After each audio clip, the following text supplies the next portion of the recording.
Good morning, dear students of class 8. Welcome to this English online class. We are going to take up the lesson Glimpses of the Past Part 2, and this lesson is lesson 3 from your main reader Honeydew. This lesson is in the form of pictures.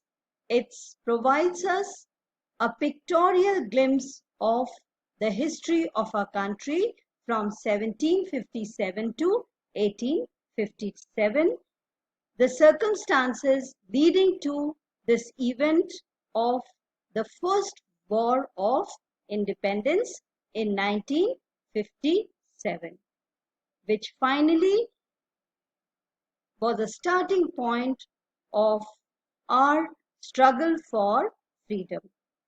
And in 1947, 15th August 1947, we finally got our independence. So this is the event which is a function in honor of the martyrs, the freedom fighters, at a function in Delhi. The nightingale of our country, Lata Mangeshkar, is singing a song, this famous song, "Ae Mere Watan Ke Logo," in honor of the martyrs, the freedom fighters of our country, the legendary song. Now, we also discussed about the company's conquest, 1757 to 1849. How the Indian princes, they were short-sighted, and to fight their own petty wars, small wars, they took the help of the English merchants, the Britishers. And the reason was that the effect of this was the East India Company became more powerful. And in the beginning, they helped the Indian princes in fighting, waging wars against each other. They assisted. And one such ruler, Tipu Sultan of Mysore, he challenged the British power and he died fighting. Now, some of the Indian people felt that because of the Britishers, there is peace, there are no more wars, no looting of thugs, and they thought that Britishers were sent by God for helping us, and our destiny is linked with them.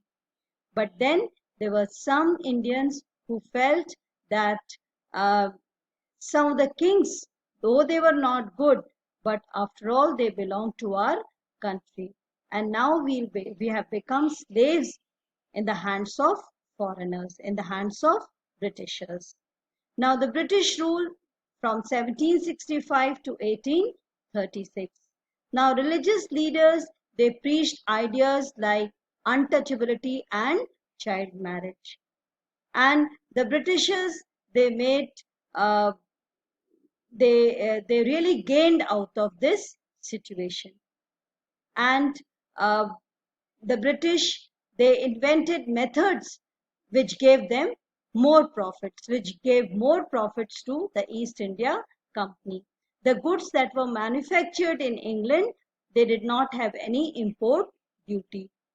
And the reason and the impact of this, the effect of this was the Indian industries, they were crippled, they were affected, and Indian artisans, they lost their work.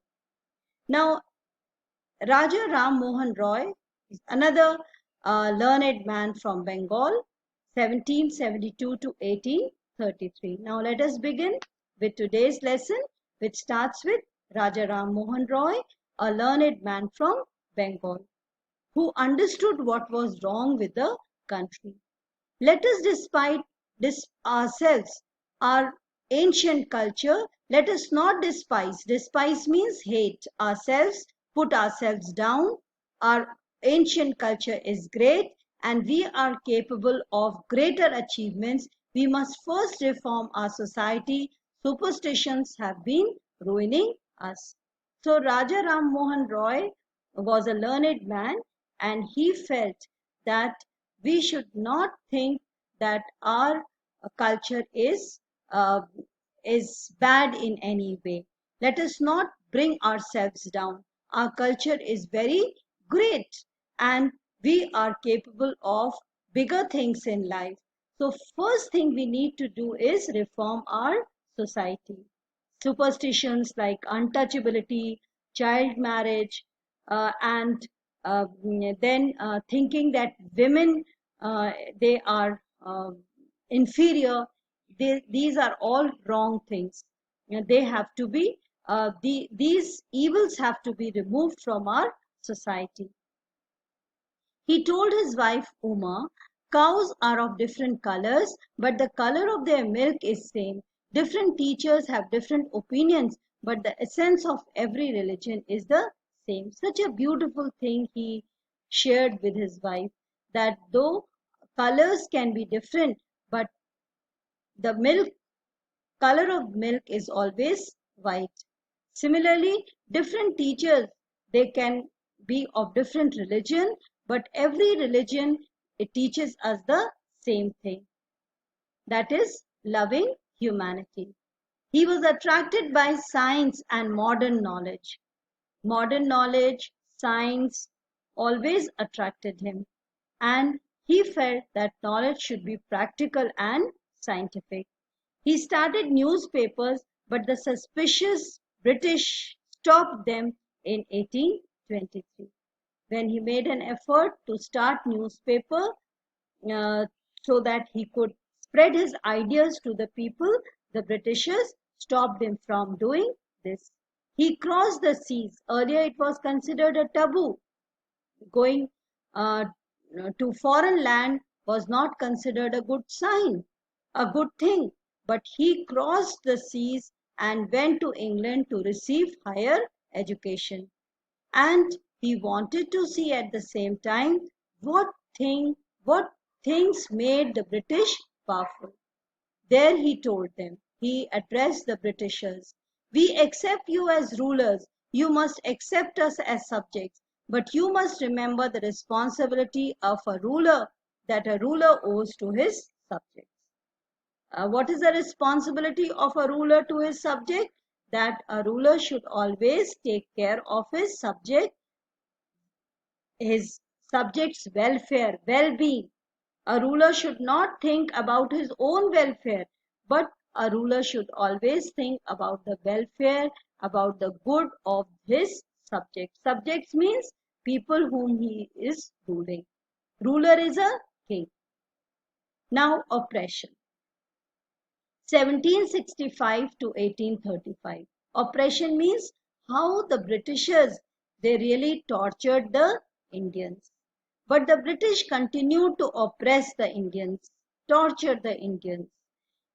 In 1818, they passed Regulation 3 Act. Under it, an Indian could be jailed without trial in a court.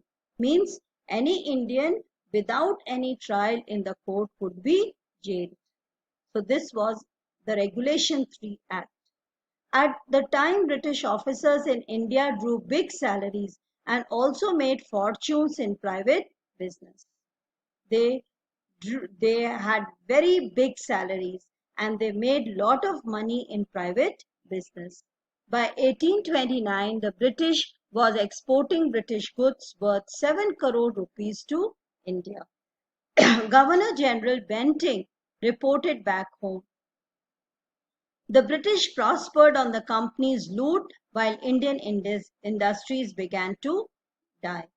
The result was that there were no import duties on British goods and Indian industries were dying. Indian artisans were closing down their business. They were becoming poorer and poorer.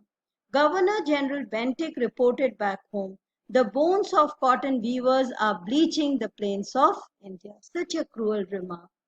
He says that cotton weavers, those who are Indian weavers, because their business has closed, they are dying.